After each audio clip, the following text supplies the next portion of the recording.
Good morning. Hello, everybody. Welcome to you here in Brussels at the Press Club Europe, and to those of you tuning in online.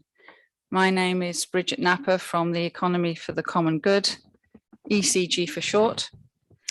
And this event is titled Towards Sustainable Business, Assessing and Tackling Ethical Gaps in the New EU Sustainability Ecosystem.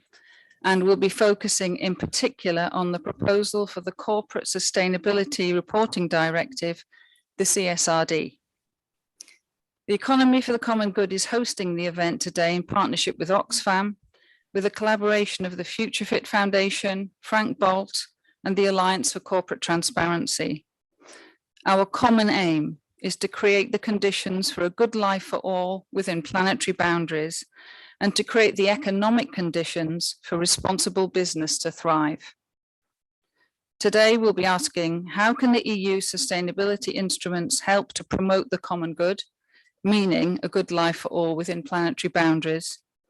How can we win markets as a partner for sustainability without heating the planet, endangering biodiversity, or disrespecting human rights? And what are the measures needed to move from transparency to concrete action?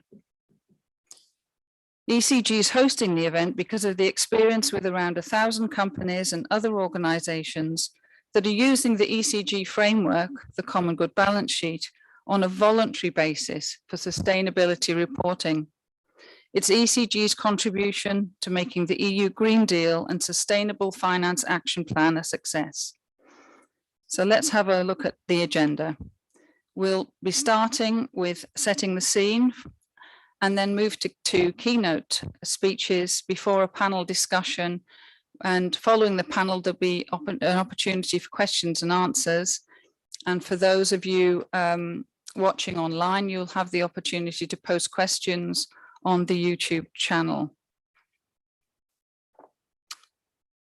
So let me start by introducing our first speaker. Very pleased to welcome Susanna Ares from Frank Bolt and the Alliance for Corporate Transparency, who's going to give us an insight into the current state of non-financial reporting. Thank you, Susanna.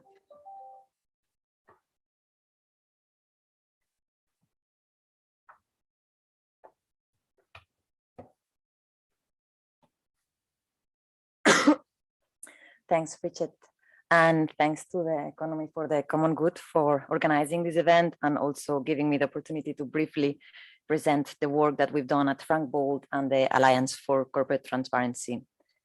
We can see the slide, Bridget, in the screen. Is it okay? Yes? Okay, thanks. It's good to see many known faces instead of through a screen in person, but also we have quite a lot of people, I imagine, following the event online. Before starting, just a couple of words about myself and my organization. I'm the Communications and EU Public Affairs Manager at Frank Bolt. And for those that don't know us, we are a public interest law organization working to solve environmental and social issues.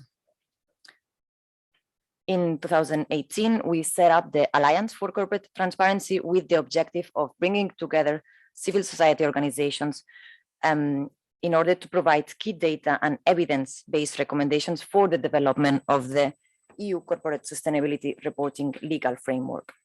The initiative is currently gathering over 20 leading NGOs who bring key expertise in the different areas covered by the EU legislation. As you can see in the screen, in the past years, we've carried out several studies in order to assess how companies were implementing the reporting requirements introduced by the previously called EU Non-Financial Reporting Directive and identify both the gaps and the positive developments. The research on 1,000 European companies is still one of the largest researches done to date on the matter. And since then, we published 2 more studies focusing on high-risk sectors as well as key countries. And the last one was just published last week. Now, from all the different researches that we've done, the main conclusion is that the vast majority of companies are still disclosing general information and failing to provide detailed and meaningful insights on their policies, risks, targets, or key indicators. It's actually particularly concerning to see that only a minority of companies, even those in highly polluting sectors, are, for example, accounting for different time horizons in their climate risk assessment or describing their human rights due diligence process for those in sectors that have high social and human rights impacts. Numbers also drop significantly when assessing the disclosure of key issues and indicators such as GHG Scope 3 emissions or the effective management of human rights risks in value chains. In the Alliance website, you have full public and searchable databases, as well as detailed research reports. At Frank Bold, this year, we've also been producing a series of expert articles and explaining the policy recommendation that we've reached based on the studies and the research that we've implemented. We welcome the new CSRD proposed this spring by the European Commission, and we highly support the EU plans to develop mandatory, general, and sector-specific reporting standards. Actually, Frank Bold and other NGOs in the Alliance are currently working within the EFRAG project task force, which is set to develop these draft standards.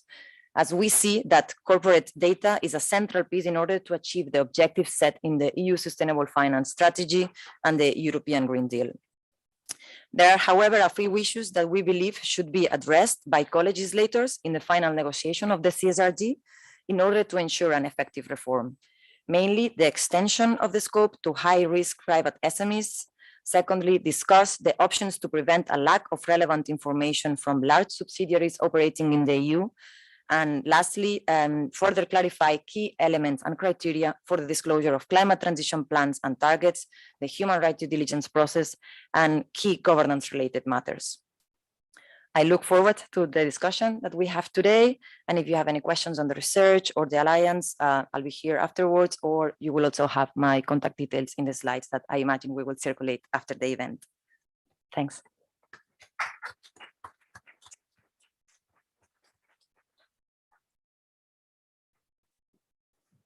Thank you very much, Susanna, for outlining where we are now and where we need to get to. Thank you. Our next speaker, Pascal Durand, a member of Parliament, can't be with us in person.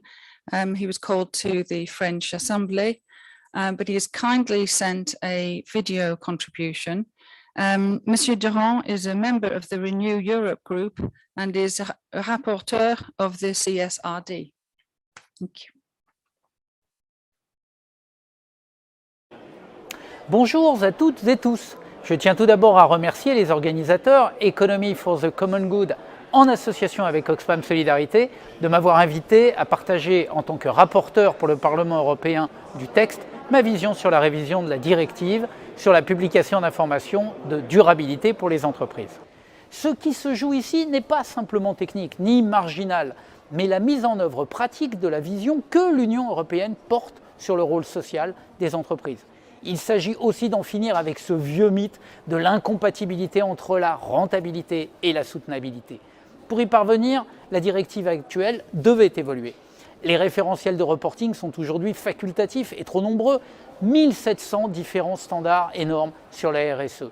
La communication de l'information, quand elle existe, est trop sélective et insuffisamment transparente. Et ce ne sont pas seulement les ONG ou les consommatrices et consommateurs qui souhaitent désormais des règles plus claires, mais les entreprises elles-mêmes et la majorité des investisseurs qui attendent une harmonisation des normes afin que la concurrence soit plus équilibrée et leurs investissements plus lisibles. Le principal enjeu de cette révision est donc d'établir un référentiel commun clair sur la notion de financement ou d'investissement durable et les informations à communiquer tant aux investisseurs qu'aux tiers en matière environnementale, sociale et de droits humains.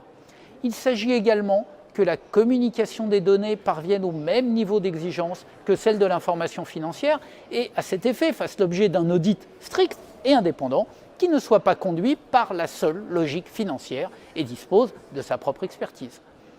Enfin, ce reporting sera étendu puisque de 11 000 entreprises concernées aujourd'hui, environ 50 000 grandes entreprises et entités cotées devront être soumises à cette nouvelle obligation déclarative. À ce titre, je soutiens plusieurs éléments de la proposition actuellement en discussion et qui, pour une bonne part, reprennent les recommandations du Parlement européen. L'élargissement du champ d'application, on en a parlé, l'inclusion dans un rapport de gestion unique des informations financières et de durabilité, diffusable dans un format digital que je soutiendrai centralisé.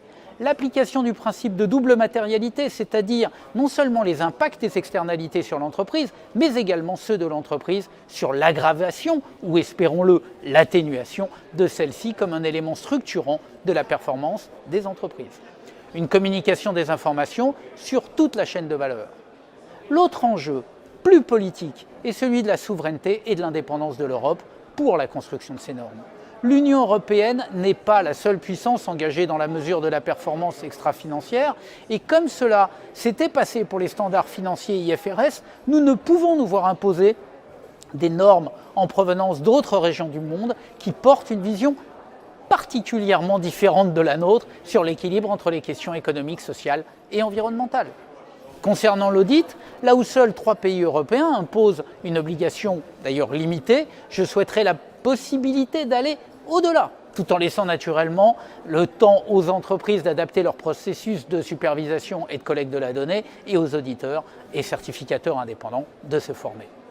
Je souhaite aussi une ouverture du marché de l'audit non financier qui intègre un rôle formel pour des prestataires de services indépendants, autres que les seuls contrôleurs légaux des comptes ou les cabinets d'audit. Cette possibilité introduite par la Commission devra être approfondie. Je suis convaincu qu'une mise en œuvre ambitieuse du reporting sur l'information extra-financière permettra aux entreprises concernées, quelle que soit leur nationalité, dès lors qu'elles opèrent en Europe, d'être à l'écoute et à l'Europe d'être à l'écoute des attentes multiples de la société et surtout à l'initiative d'un nouveau modèle économique pour notre XXIe siècle. C'est en ce sens que nous travaillerons au Parlement européen sur cette révision. Merci de votre attention et je vous souhaite naturellement une très bonne conférence. Thank you very much. Let's clap, shall we?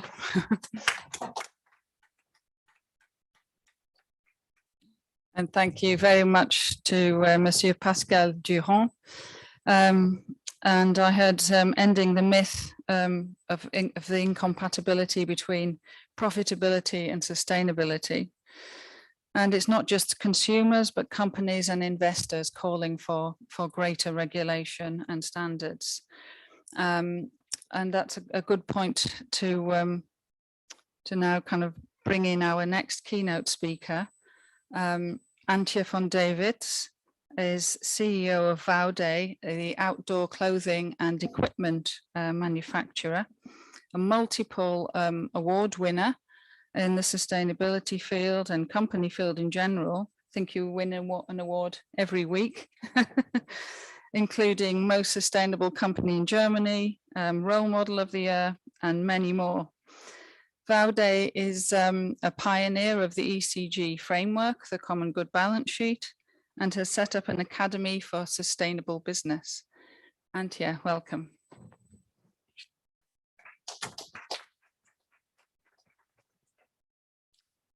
Hello.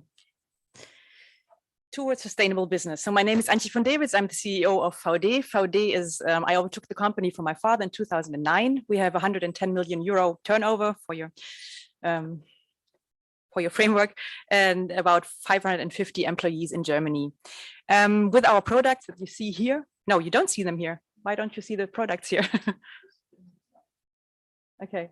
The products that you see here, they're textile products. So we see ourselves as part of the global textile industry.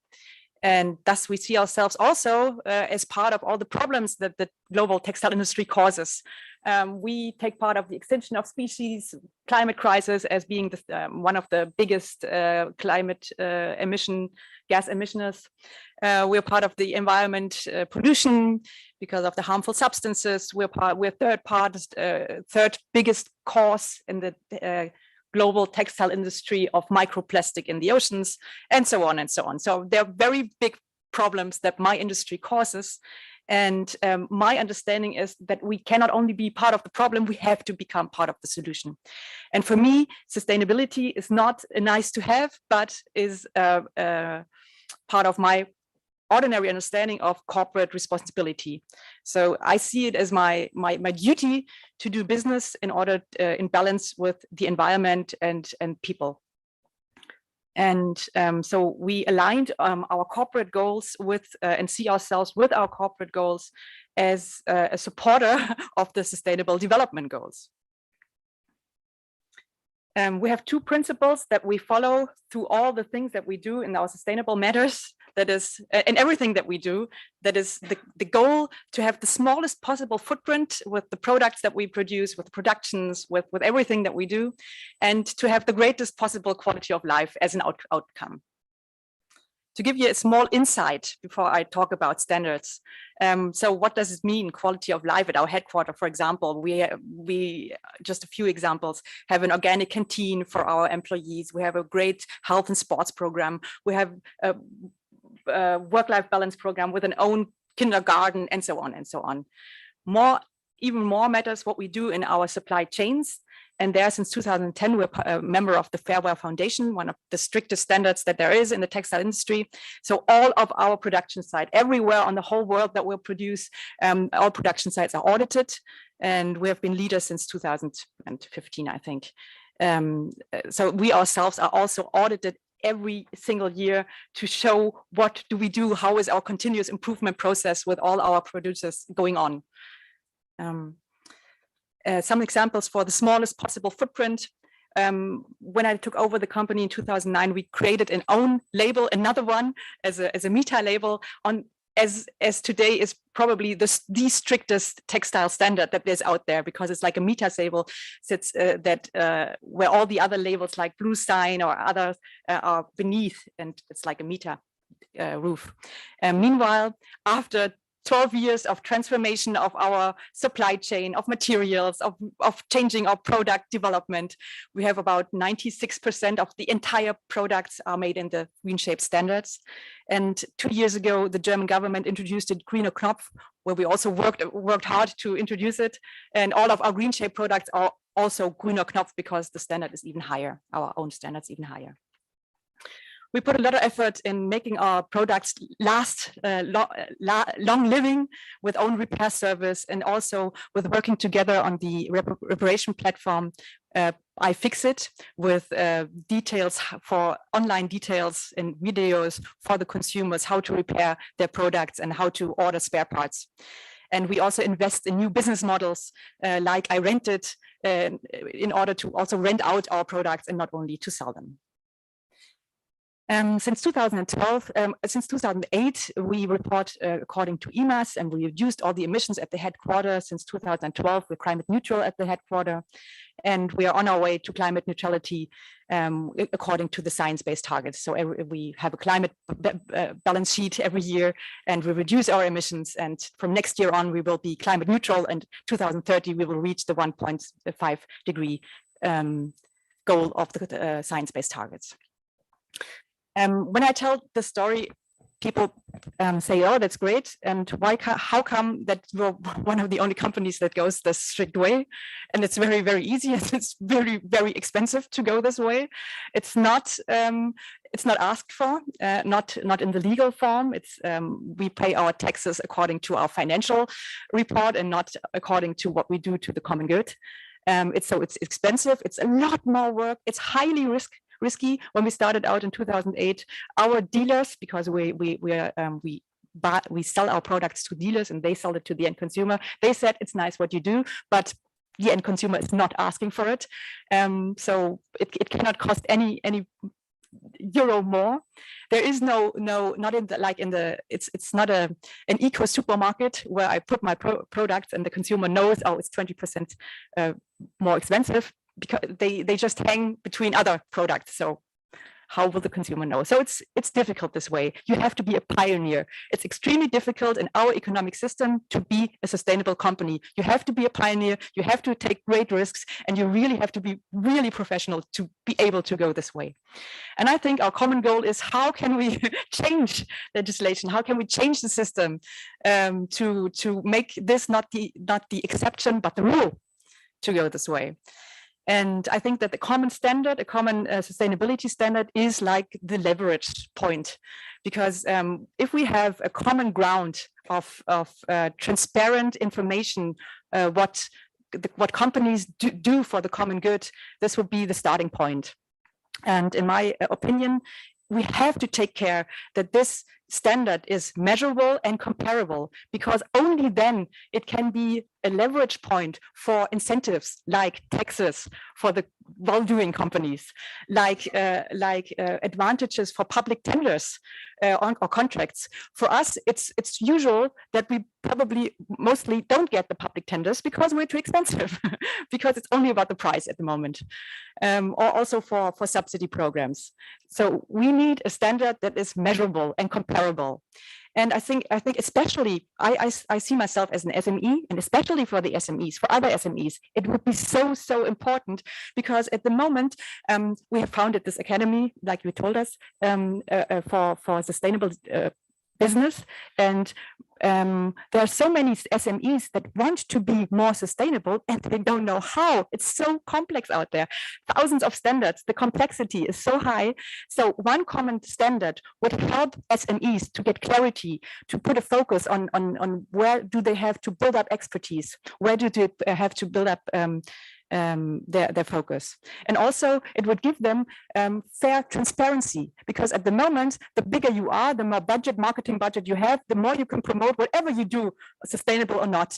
If we have a common standard that they're just measurable and comparable, it's a fair common ground, a fair level playing field to be compared also to the consumer. We as VD, we follow many standards, reporting standards. We follow EMAS, GRI, the Fairware Index, the German Sustainability Code, and so on and so on. We use the standards as an instrument to evaluate ourselves, to have a common and holistic view on all the measures that we do. We measure the progress that we make, we derive goals, and for us, these are instruments for a continuous improvement process. It's very important part of our management system. We derive these goals to put ourselves on the strategy.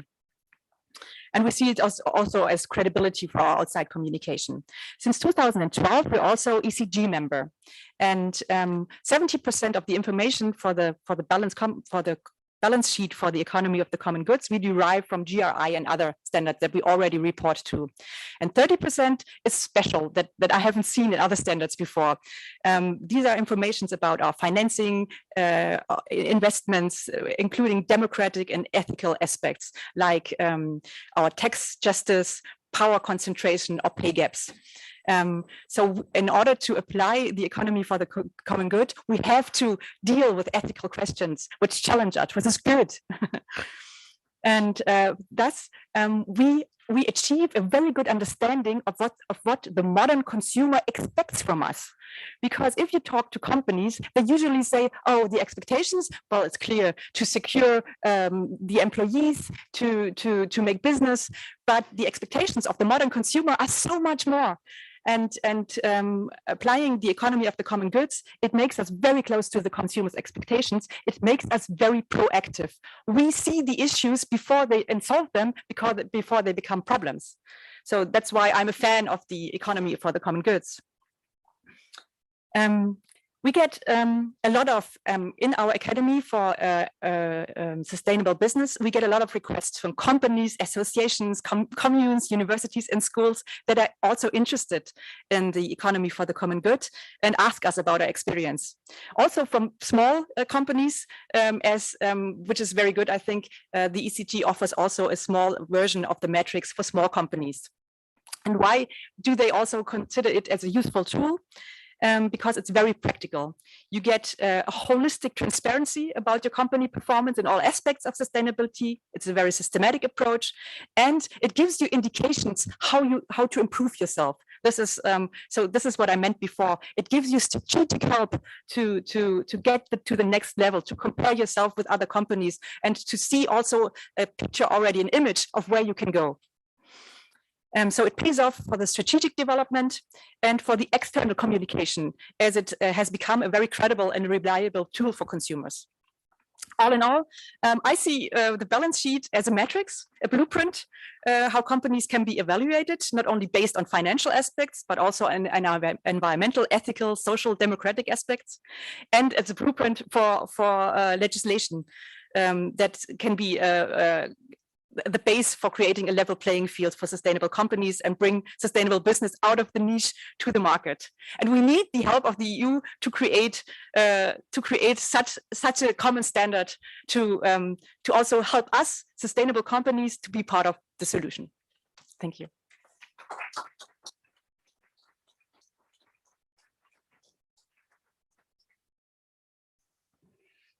Thank you, Antje, for such an inspiring and positive view of how responsible business is possible and is happening now, and how it's not a nice to have, but part of corporate responsibility. And how can we change the economic system so that this is not the exception, but the rule? So that leads us nicely into our panel discussion, which will be moderated by Christian Felber, founder of the Economy for the Common Good, author of a number of books on the economy, money and trade, and researcher and academic and contemporary dancer. And I will hand over to Christian to introduce the panel. Thank you. Thank you, Bridget Knapper.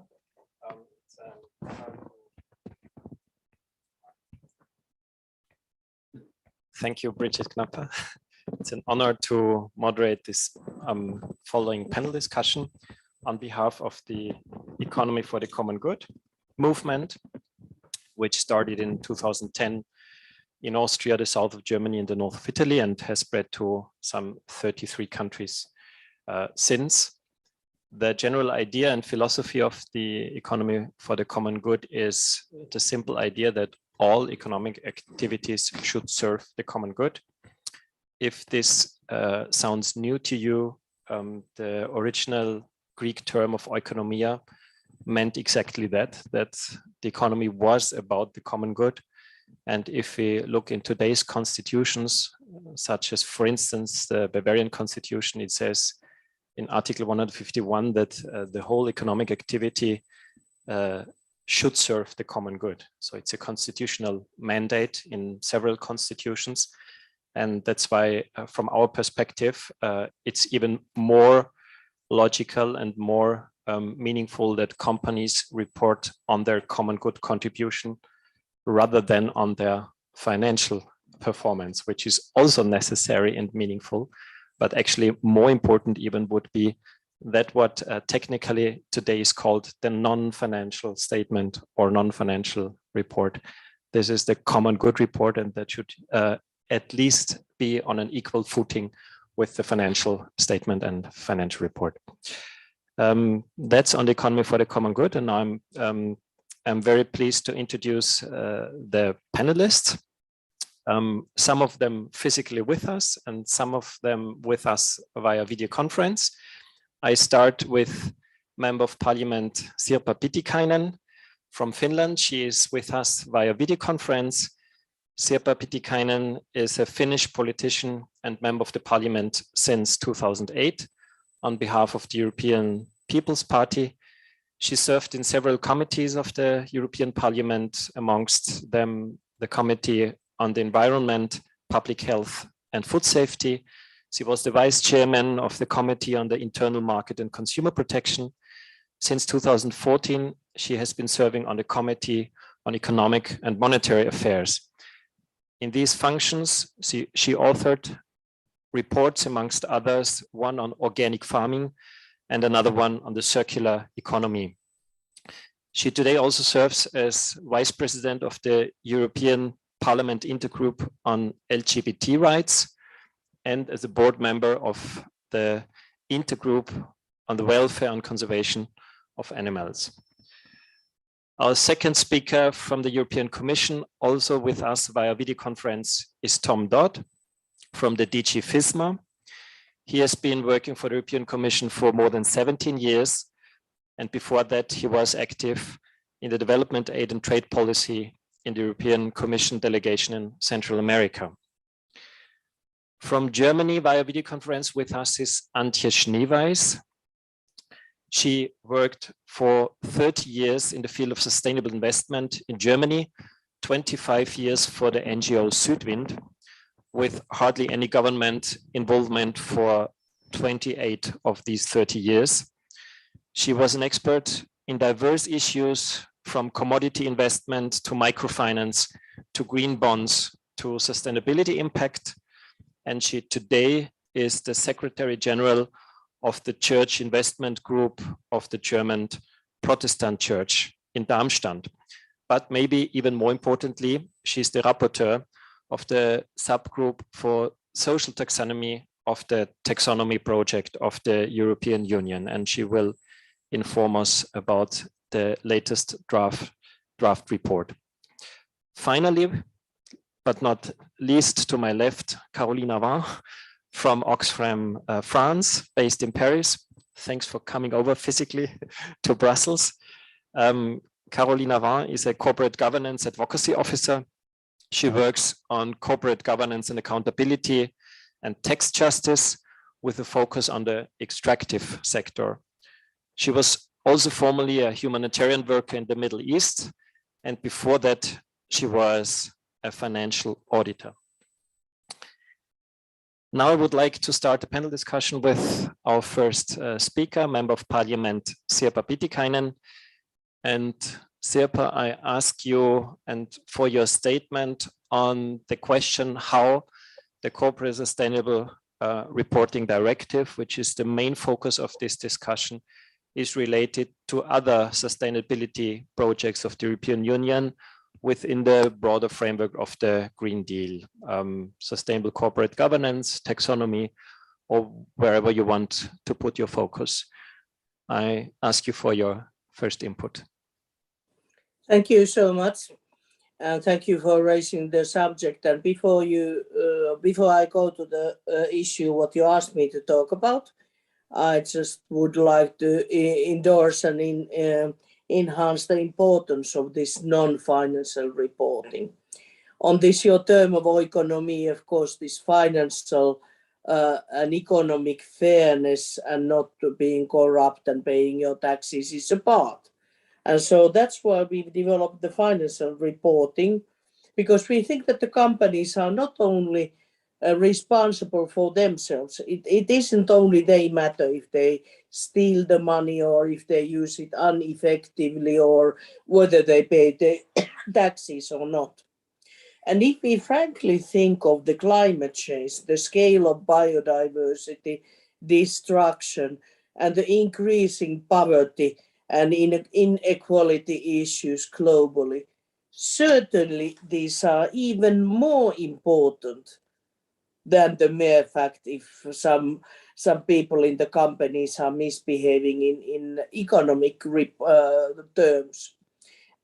And what I mean by this is not to undermine the economic reporting's importance, but this is at least double or triple of the importance of the financial reporting. And that's why it should be integrated. And it should be audited reports, so you wouldn't have separate reports. And this is the big battle we are going to have ahead of us, that this is a part of normal reporting and social citizenship duty of the company. It's not an extra administrative burden or a wish or anything. And as I said, if you want to be provocative, if you want to leave one aside, leave the financial reporting and aside and be left with the CSRD or ESG reporting, whatever you want to call it. Because this is what in the long term matters for the people and for the planet and for the companies themselves, because if they are destroying the environment of their actions, there's not business left. Okay.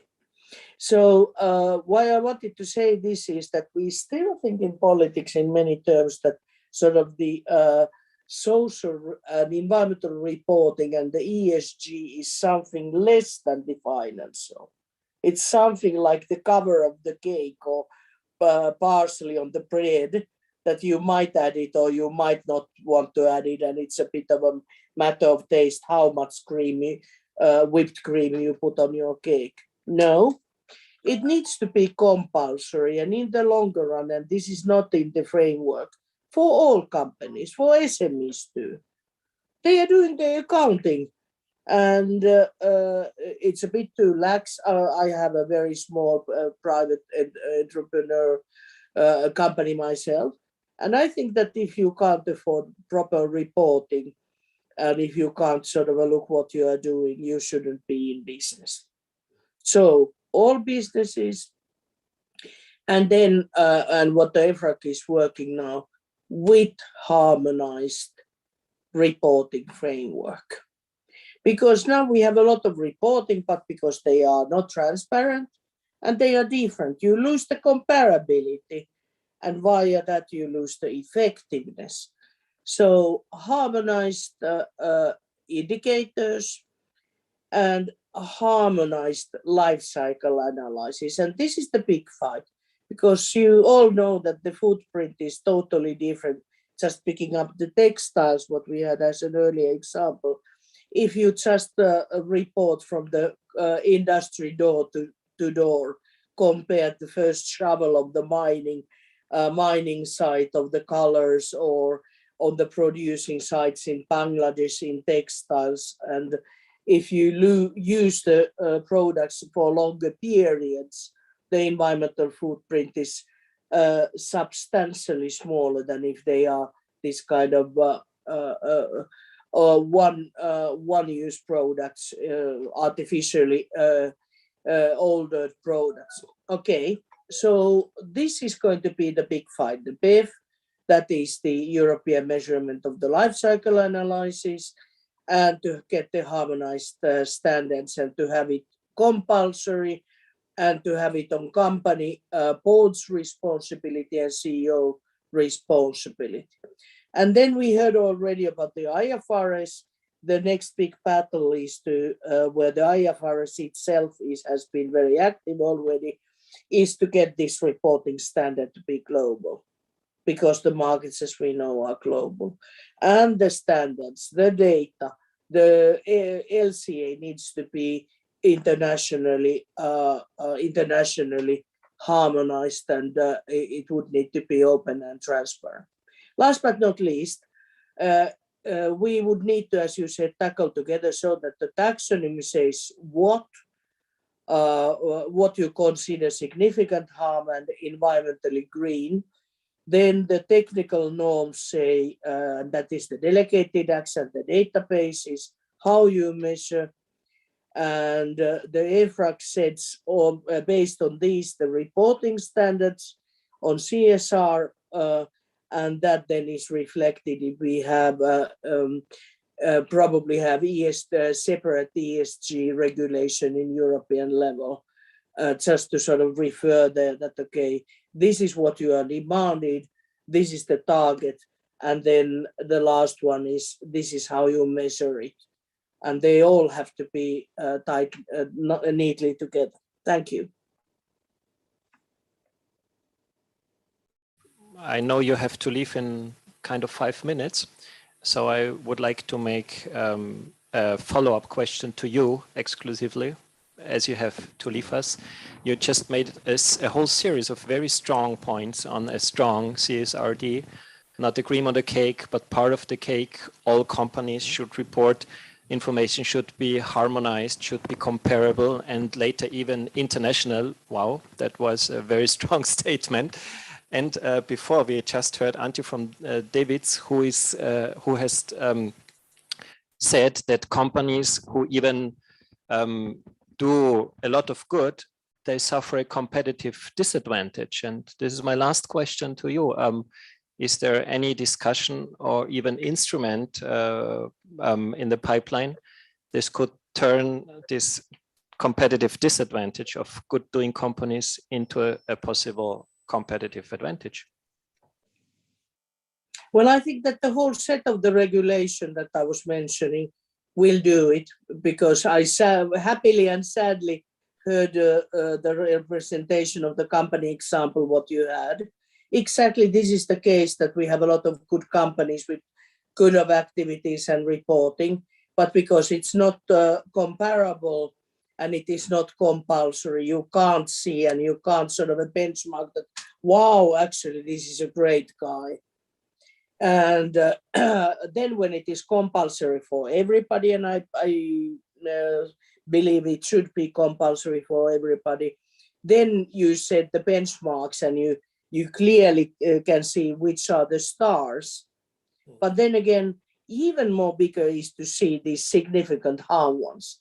And this is why the reporting can't be voluntarily, because the good guys will be increasingly reporting. And those ones who would need to report, who do not follow good practices, of course they don't. And we should force them to do that. And then you could really see the difference. And that could have a impact on consumer choices. But I think that in the longer run, it should be reflected in capital requirements on lending. It should be reflected on risk assessments on credit rating agencies. It should be reflected as a risk, investor risk. So if you put for that kind of a company my pension funds, I'm not sure that I'm going to get my pension any day. And it should be reflected as a general risk. And that would sort of decrease the attractiveness of those investments and companies. And hopefully, as I said, globally. So it is at least as important to see who are the bad guys than to see who are the good girls or good boys. Differentiated tax rates on a corporate profit is also a possibility. Antje mentioned that. It's my last. Yes, I said I really would like that. And in the longer run, why not to tax the common bads instead of a profit? So that if you can make, in quotes, pure profit, so it is pure in conscious wise and environmentally wise, then you would have very, very low taxation rate. And then the taxes would be put on the consumption and emissions and social disadvantages. Very strong support. Great answer. Thank you very much. If you are able to stay long with us, I will catch up later with you. If you have to leave, we thank you in this moment for your contribution. Now I switch to Tom Dodd from the European Commission. And actually, as Sirpa Pietikäinen has just said, that she would like to have all companies under the reporting duty. The current approach of the European Commission is that 99.8% of European-based companies will not fall under the scope. It's of course an increase from 11,000 to 50,000, what we just heard from Pascal Durand, but 21 million more are out of scope. So what's your feeling when you hear the proposal of Sirpa? And maybe a second part of that question, how is the Commission planning to encourage those companies that do not fall under the scope of mandatory reporting to still report, and with which instruments? Is there any idea to promote the most ambitious instruments, or what are the Commission's plans to do with those 99.8% of European-based companies that fall out of the scope of the revised directive? Please, Tom Dodd. Thank you. Good afternoon, everybody. To jump perhaps straight into this scope question, don't be too misled by counting the absolute number of companies. The absolute number of companies is of course important, but the Commission's proposal, which would already increase 4 or 5-fold the number of European companies that would be subject to sustainability reporting requirements, would also very substantially increase the percentage of European GDP that is covered. So simply counting companies and observing that 98% of companies may not be covered, of course, doesn't tell the whole story. I think we need to keep that narrative balanced. This is all about proportionality. We know that reporting and sustainability reporting, data collection, information systems is not cost-free for companies. We know, and we also hear, both from the political level and from entrepreneurs, that the economic situation is of course, particularly challenging at the moment. So the balance of the Commission's proposal has had to be to make a very substantial increase in the quality and quantity of sustainability information disclosed by those companies from whom there is greatest demand to publish that information. And that tends to be the largest companies. Larger companies are under more pressure than SMEs to provide this kind of information. And it tends to be listed companies. And it's for that reason that the Commission's proposal, which is obviously trying to strike a balance, applies to all large and to all listed companies, therefore including listed SMEs. We have also foreseen, let me take a step back, both Pascal Durand and Sirpa Pietikäinen have rightly, in our view, drawn attention to the fact that the standardization of reporting and the development of mandatory common standards is probably the single most important element of the Commission's proposal. And we have foreseen within that framework the development of proportionate standards for small and medium-sized enterprises. Now, listed SMEs who would be subject to the reporting requirements would be able to opt to use those proportionate and therefore simpler standards if they wish to. But perhaps the more important point is that those standards would be available for use, and we would encourage their use by the 98%, if I can pick up on your percentage of SMEs who, sorry, the 98% of companies who are SMEs who are not listed and who would not be directly subject to the reporting requirements. I'd like to catch up directly. Are there concrete instruments with which you plan to support these 99.8% of companies that do not fall under the scope?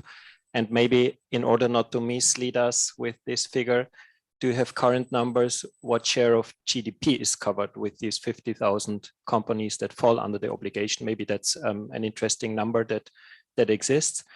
And then please on the support measures for voluntary reporting of smaller companies.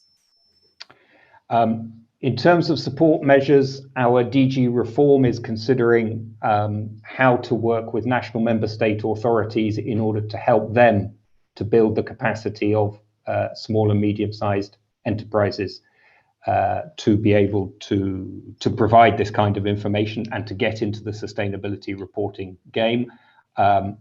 We don't think we should underestimate the importance of national contextualized support in this context. It's not always at a European level that we can provide a single solution in that regard.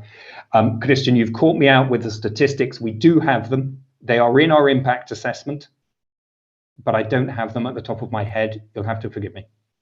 Sorry. No worries. We will. I think we were going up to 75 or 80%, but I stress, I don't quote me on that. I don't have the statistics to hand. Sorry. Yeah, thank you. I'd like to continue with Antje Schneeweis, and I already announced that you will inform us about the draft report of the subgroup for the social taxonomy of the taxonomy project. And I think we're more than curious to hear about your latest draft report. And maybe you can dig a little bit into some concrete examples. What are the areas of reporting? Maybe the analogy to the sustainability taxonomy is that there are 6 objectives. Did you identify similar objectives for the social taxonomy? And can you serve us some delicious examples, possibly? Antje, please. Yes, hello. Thanks a lot for the invitation and for the opportunity to explain a bit how far we have come with the social taxonomy so far. The subgroup for the social taxonomy is one of 4 active subgroups on the platform of sustainable finance, and members are experts on human rights, labor rights, consumer rights, but also employees from multinational development banks and experts in things like social bonds. Yeah, you already mentioned the environmental taxonomy, and actually this was a starting point. The environmental taxonomy is already developed, and they have actually been inherited a structure how to work out a taxonomy. And this was our first task, to explain how this structure could be adapted to social topics. And the second task, on which we haven't yet entered and which is probably much closer to the CSRD, is to work out the minimum safeguards. The environmental taxonomy says that there must be minimum safeguards,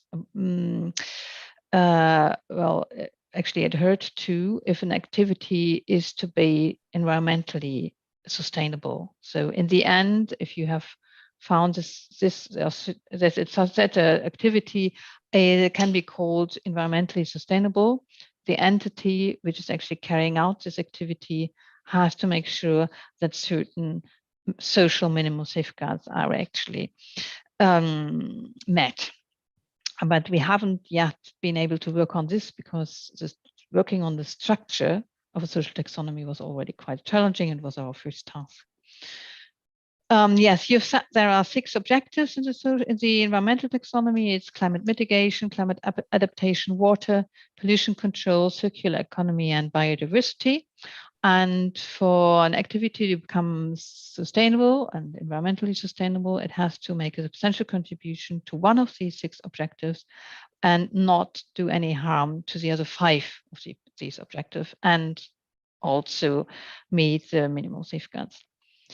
We have actually worked out 5 objectives so far, and we structured them in 2 dimensions because we found that there are 2 quite distinct ways to make a substantial contribution to social objectives. And the one dimension is actually processes within companies.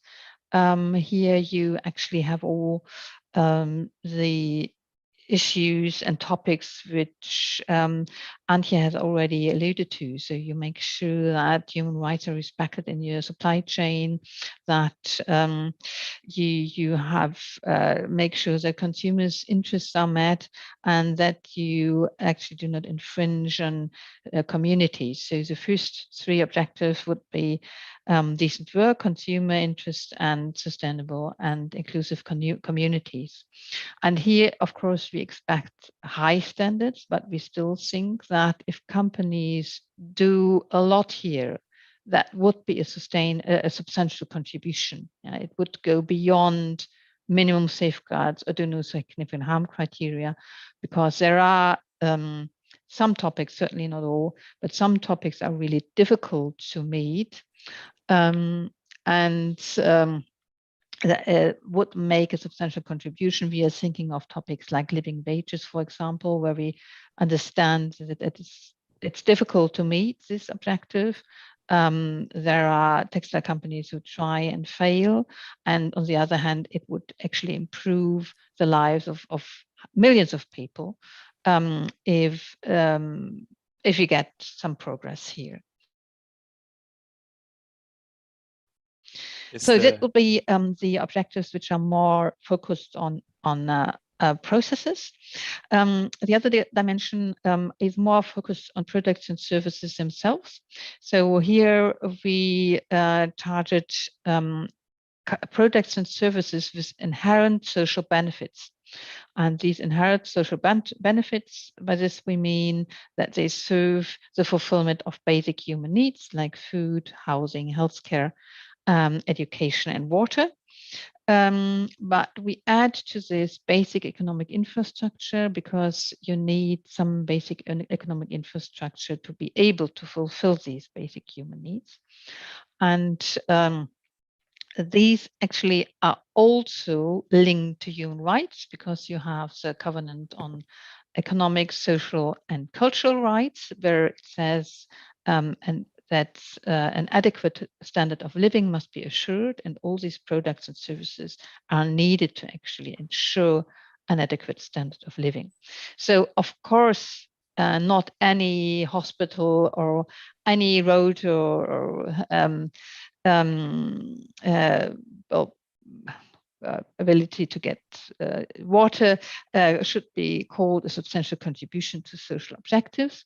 And we suggest to link criteria or to base criteria on the AAAQ concept, which means that a positive impact on availability, accessibility, acceptability, and quality.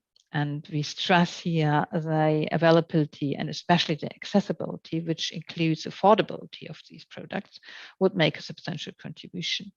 So when it comes, for example, to healthcare and pharmaceuticals, we have worked out together with the Access to Medicine Foundations concrete criteria when actually a pharmaceutical company, what actually a pharmaceutical company can do to improve the access to certain medicines, for example, by registering it in all countries where there is a patient population, to make sure that they actually reach a considerable part of this patient population, and that they develop access strategies once the new pharmaceutical has reached the clinical phase.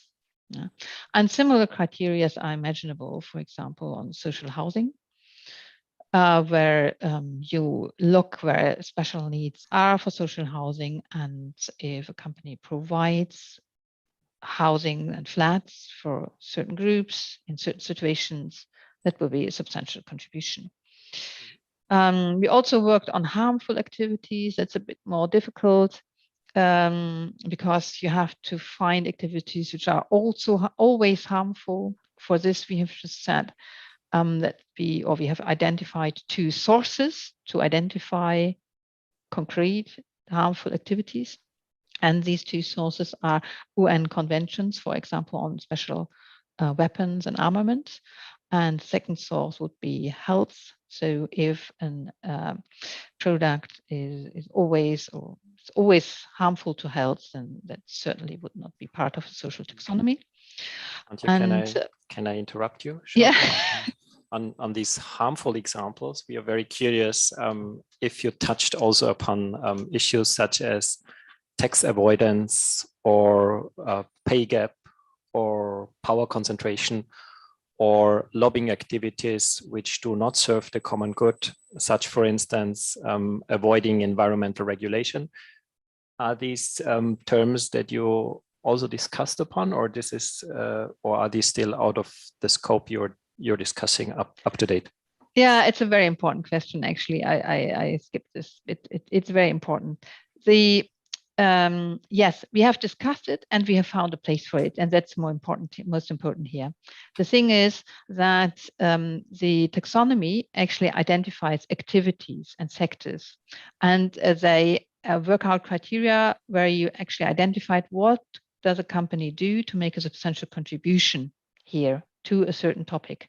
And both is very difficult to do with things like tax avoidance or corruption or lobbying. So what we finally said is that, well, these three items are important for any sector, for any kind of activity. And we can't say that the company makes a substantial contribution if it actually does not avoid taxes. Yeah, it should not avoid taxes. So what we said that these will be very important parts of the minimum standards and the minimum safeguards, which are already, well, in the delegated act for the environmental taxonomy, and they are already actually included there because the OECD guidelines are referenced there, which includes a chapter on taxation and on bribery. So we have to stress these points and the importance as minimum safeguards also for the social taxonomy. But as I said, it's not a special and substantial contribution. It's a minimum safeguard. Thank you very much. We have to go on because time is tight today. Yeah. Just so that was actually the next point I wanted to stress. But another point which came up again and again, and which is also part of our mandate, is how do we link this the environmental part and the social part of the taxonomy? And here we have actually two models on which a decision has to be made. And sometimes you can have a very loose relationship by just saying, well, we've got the environmental taxonomy with the social safeguards, and then we have a social taxonomy with certain environmental safeguards, including governance safeguards, which will have to be met by both taxonomies. And on the other hand, you can have you can actually relate them much more stronger, and you could do this by saying an activity has to fulfill one substantial contribution, either a social or an environmental substantial contribution, but on top of this, they have to actually fulfill all, that means environmental and social, do no significant harm criteria, which relate very closely to the activity itself. But that would be, these are the two options which we explain in our report. Yes, thank you very much for your extensive contribution. I would like now to continue with Caroline Avant.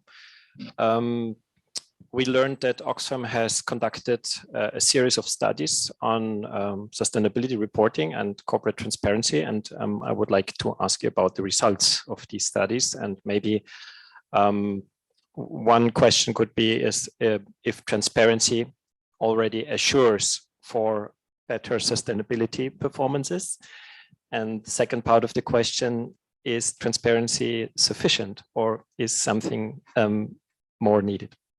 Thank you.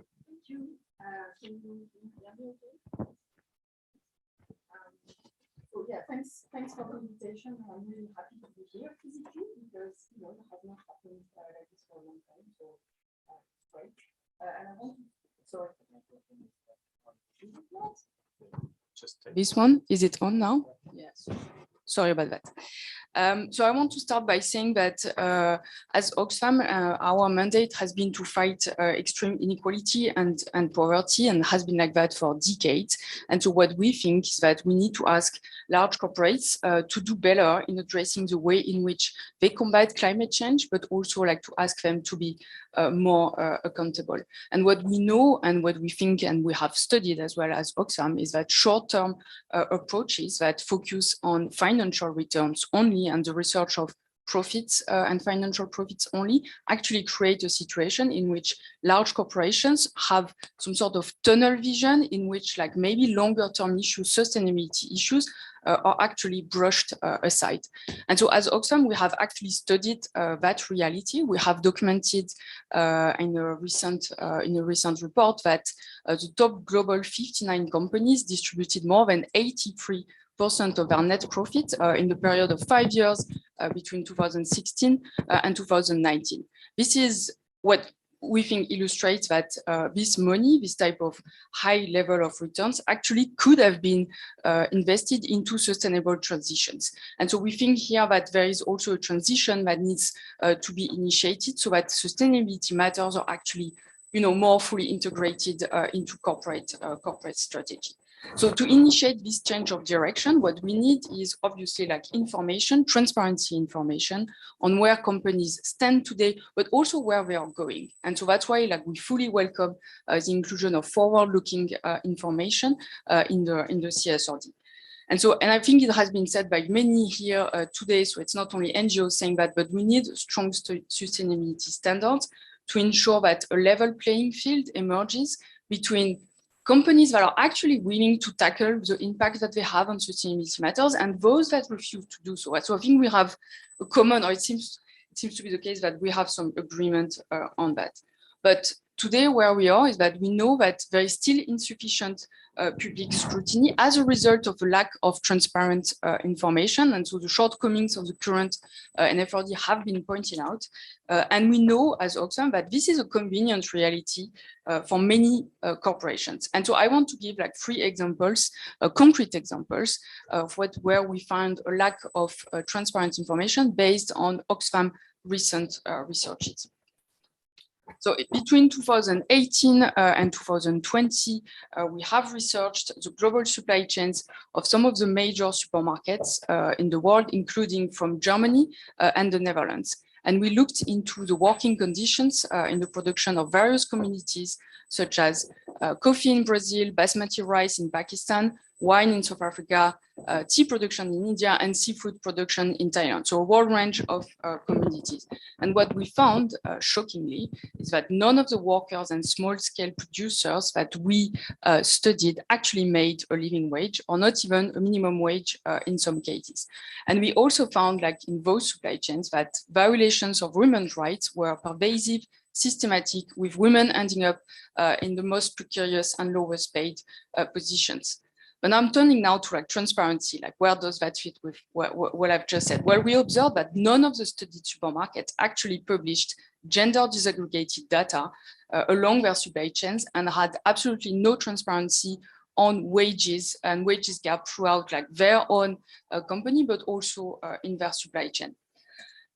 So what we think is that to be ensured that a living wage is paid to all workers, like we can have, if we could have transparency on wages paid per quartiles in each relevant country of operation, this will already go with gender disaggregated data. This will already go some way in addressing the issue that we have witnessed in our research. And this was mentioned in the European Parliament's resolution on sustainable corporate governance that was voted in last December. My second example is related to the extractive sector, because I work, as you said, like I work with a focus, I have a focus on the extractive sector. And as Oxfam, we have a long history of researching and exposing human rights violations in the extractive sector. In 2020, we published our independent human rights impact assessment focused on Total, so now Total Energy, the French energy company, Total's project in Uganda and Tanzania, the ECOP project. And what we found is that among various impact, we also found a lack of transparency as certain key documents and reports were missing, and documents that consultation only can help make the connectivity between sustainable risk and impact and financial risk. The company responded by actually disclosing some of their assessments, and they released, for example, their environmental and social impact assessment. So this is great. Well, I mean, this is clearly progress. But what we know is that there are other important documents, contracts in particular, that still remain secret today. And also we think that it's important for large companies to actually be forthcoming with that sort of information and not rely on NGOs to actually ask them and then publish that sort of information.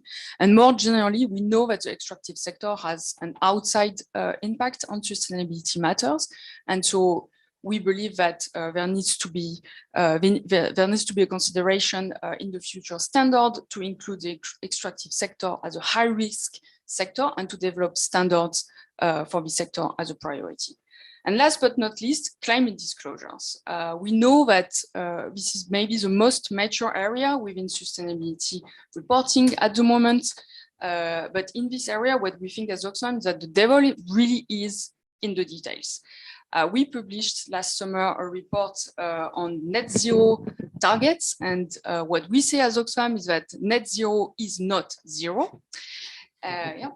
And so essentially, like, we wanted to look into like this concept. So net zero is like you reduce your emissions, but you can also compensate for some of your emissions through carbon removals, carbon capture and storage technologies. And what we calculated at Oxfam is that if it goes as planned, current net zero commitments in terms of carbon removals will actually require a land the size of India, which is the equivalent of all farmland on the planet. So I'm talking about country and companies' current commitments. Obviously, this is not realistic.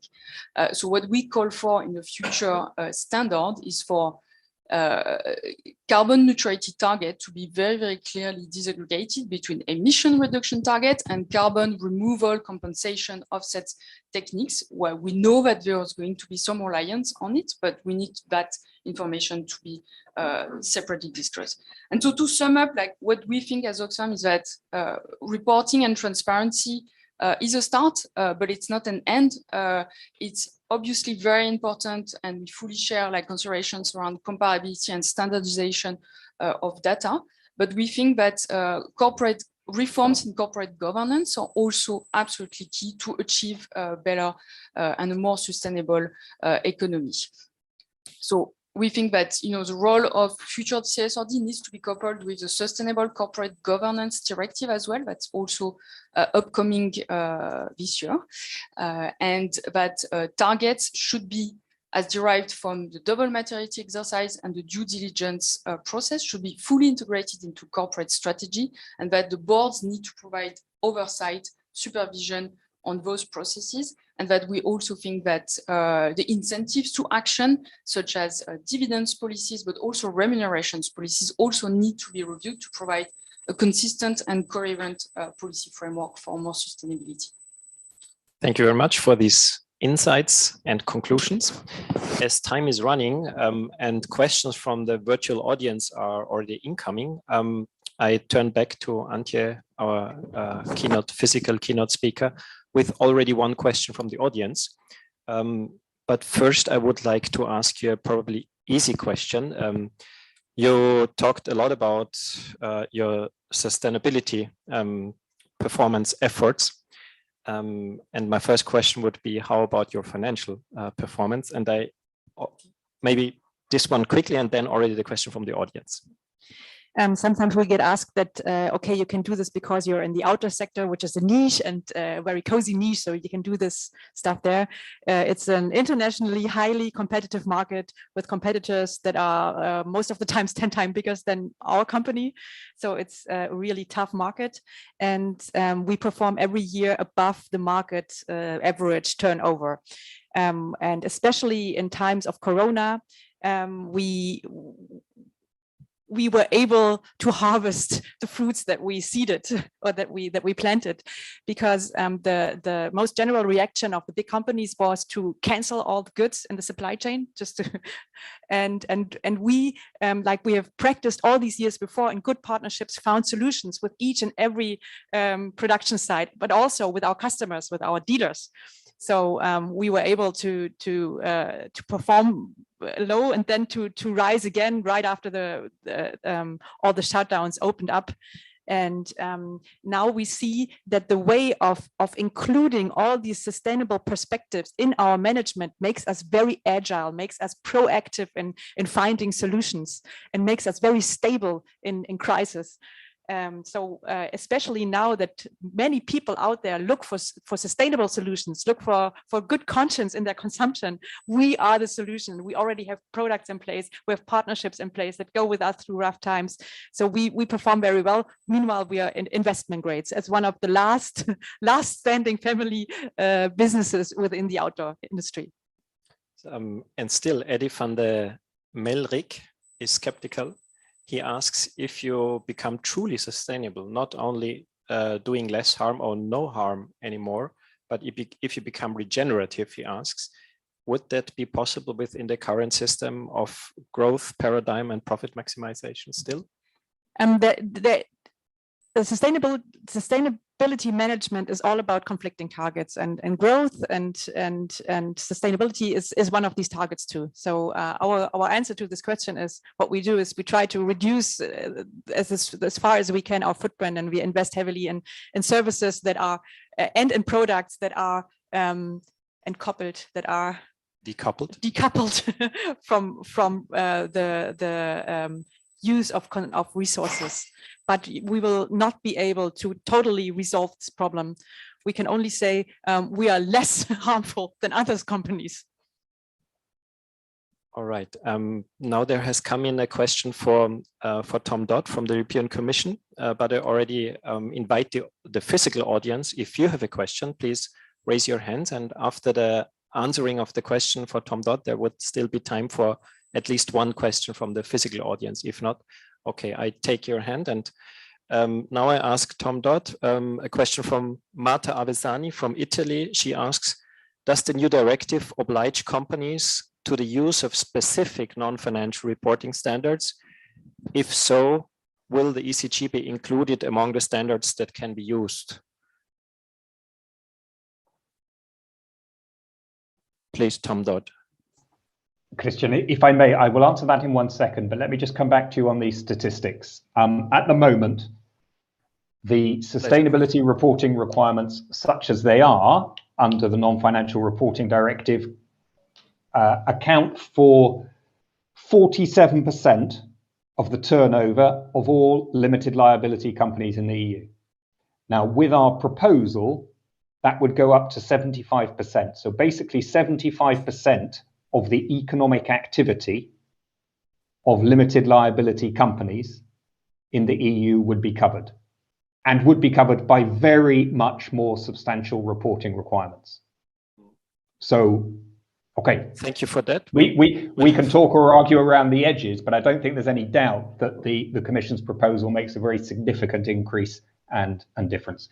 On the standards, the Commission's proposal is that companies would not have any discretion over what standards they report according to. These would be mandatory standards incorporated by the European Commission into EU law, and they would be the standards that would be developed in draft form by the European Financial Reporting Advisory Group, EFRAG. Now, the draft standards that EFRAG works on will and are taking inspiration, obviously, from a whole series of different standards and initiatives that are out there, European, national, and global. We are not in the business, and EFRAG is not in the business of trying to invent the wheel. There is, perhaps not on every sustainability topic, but on many, there is a lot of experience. There are indicators, some of which are quite widely recognized, already used by companies. So the standards that EFRAG develops will build upon, to the greatest extent possible, what is used and what is useful. Maybe just a tiny, can you inform us how many frameworks have been used for the inspiration of these legally binding standards that will be developed by the Commission on the basis of the work of EFRAG? No, I think that's an impossible question to answer. There are obviously a handful of very well-known and sometimes global frameworks. EFRAG's technical project task force, if I'm not mistaken, has looked into many more, running into the hundreds, if not the thousands. But it's never an exhaustive list. Okay, never mind. Whenever you have translated the 75% of all limited liable companies into a share of GDP, please follow up with us, because we are still curious to be informed about this figure. Thank you very much for answering these questions. And there is only time left for one question from the audience. It's your turn. Yeah, can you hear me? Yes, and you can put down the mask for the question if you want to. Okay. Thank you. So I'm Julia Linares from WWF, and I just want to insist on the fact that like SMEs should definitely be included in the scope of the CSRD. So SMEs are part of the transition and they actually need access to the finance. As you mentioned, Christian, they are like a big percentage of the EU enterprises. And not only like on the sustainable finance disclosure regulation, like investors also will rely on the reporting of these companies. But it's interesting, obviously, the principle of proportionality is understandable, as Tom Dodd mentioned, but this was also highlighted in the European Parliament's report. This was also part of the recommendations of the EFRAG project task force that WWF was part of as well, with recommendations in February this year. That obviously SME United actually was part of this group, so this was a recommendation. And also recently, I also read very recently of UNPRI was also very insistent on including high impact SMEs. So this is something that perhaps the Commission should like take into account. And also like even if it's voluntary, as he was mentioning, then the comparability will definitely not be there. So still there's a big problem with a big chunk of the economy. So yeah, just a reflection. Thanks. Thank you very much. Now I'm more than tempted to ask back to Tom Dodd if the comparability issue is considered, but I see that there is no time left for this question. So maybe we have to leave it up for a following discussion. I think the interest in this discussion is so big that there has to be a follow-up discussion, and we will have then more time to deepen into various of the addressed aspects, not only on scope, but also on comparability. The audit we did not dig in at all, and then the incentives which Antje was talking about and Sirpa was supporting, and also Caroline. So maybe that could be the starting point for a follow-up discussion. I say thank you very much to all panelists, those being with us via video conference and those being physically with us. And with my thanks, I'm handing over back to Bridget Knapper.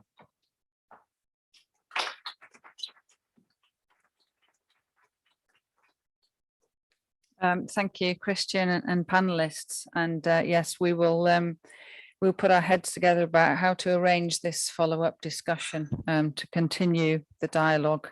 We now come to our closing, and I'm very happy to introduce Martin Rich, co-founder and executive director of Future Fit Foundation. Future Fit is a strategic management framework for impact materiality. And Martin is a former investment banker and impact investment specialist. Thank you, Martin.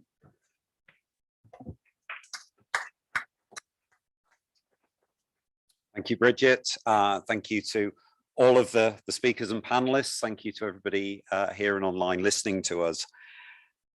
Donella Meadows, the godmother of systems thinking, said if you define the goal of a society as GDP, that society will do its best to produce GDP. It will not produce welfare, equity, justice, or efficiency unless you define a goal and regularly measure and report the state of welfare, equity, justice, or efficiency. I love that quote. And what I really like about it is you can take that quote, you can take out the word society and GDP and pretty much insert anything else, and the truth still rings out. We could, for example, say that if you define the goal of the CSRD to produce good sustainability reporting, CSRD will do its best to produce good sustainability reporting. It will not produce welfare, equity, justice, or efficiency unless you define a goal and regularly measure, et cetera, et cetera.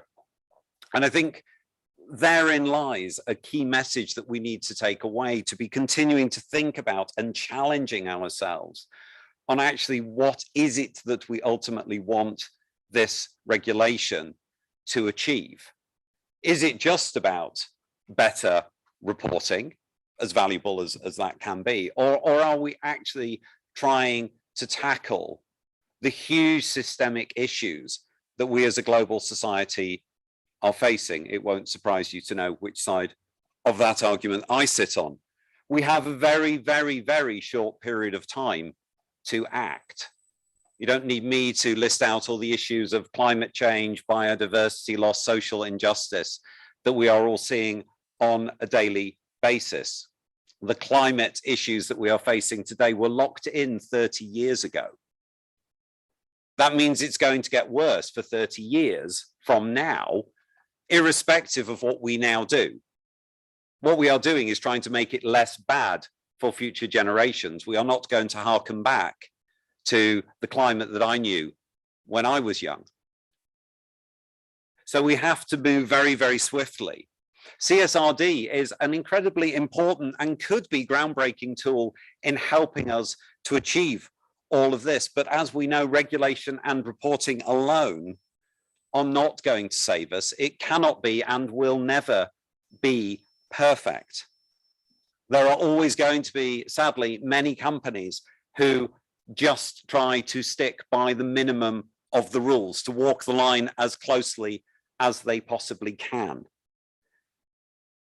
The Alliance's research has shown what a complete lack of adoption we've seen of NFRD so far, and the lack of regulators within countries to be able to bite and even do anything about that.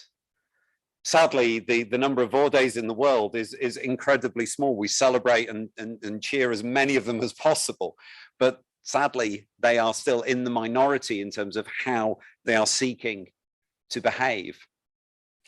So I want to draw this whole thing to an end with two suggestions, two comments to take away. Firstly, my plea would be to those who are involved in developing the regulation, where there is a choice, take the harder route. Set the bar as high as you possibly can do. Regulation will always be the minimum hurdle, the lower bar. As NGOs, we will always be seeking a far higher goal, but please set that floor as high as you can. Antje van Duit, apologies, said about the competitive disadvantage. The higher we set the floor, the lower that competitive disadvantage will be for those who are actually in the lead, who are true pioneers taking us forward. And we mustn't confuse the reduction of bad behavior, of negative impacts, as being the same as material positive impact. I was deeply concerned actually hearing about where some of the social metrics are coming out. Because to me, an awful lot of those comments we heard earlier were actually reduction of bad behavior. They are not furtherance of positive impact. This low bar needs to be set as high as possible, and moving towards that low bar should not be rewarded as positive impact. It should be rewarded simply as, yes, you are moving toward a standard which we must accept as the bare minimum for society. We must not confuse those. And again, to EFRAG and all of those involved, I plea to you, do not confuse those issues, because from what I've heard this morning, I think those issues are being confused, and I would be delighted to discuss that further. And secondly, as organizations, for profit or not for profit, we need to commit to ourselves to act and to use regulation to guide, but to go way beyond what is already there. Again, we've heard a fantastic example from what Vorday are doing. We must take examples like that and be encouraged and be challenged by them and say, how do we get to those points ourselves? Reporting is by definition mostly backward looking. Again, I applaud the fact that CSRD is also trying to look forward and to say, where is it that we are going? This is what the standards from ECG and what Future Fit are about doing, trying to define where we must go and how far are we and how do we get to those points. But that is what we must be doing. We must take ownership of and responsibility for our negative impacts and move as quickly as possible to reducing and ultimately in time eliminating those. Very hard to do sometimes in the current system, but that's where we must go. And recognize again, that is not positive impact. That is reduction of negative impact. But we must also continue to go beyond that. How do we be regenerative? I love the fact somebody here used that term. How do we turn ourselves into a regenerative business so that everything we do is actually putting more back in than we have taken out? At Future Fit, we talk about being environmentally restorative, economically inclusive, socially just. That's the future that we want businesses to be contributing to. That means eliminating your negatives and only focusing on your positives, and ultimately becoming an economically successful and viable business because of the good, the regeneration you're causing, not in spite of the damage that you're causing. That's the world that we have to be working towards. So I applaud all of the work that's gone into CSRD to help move us on that journey, but implore everybody involved to see it through this lens and to be taking us towards that truly regenerative future. I know that's what the Economy for Common Good is committed to doing. It's what Future Fit is committed to doing. And we're committed to working together to show how our mutual frameworks can together take us on that journey. So thank you once again for everybody's attention today. Thank you for giving me the time to make those comments. And Bridget, I'll hand back over to you. Thank you.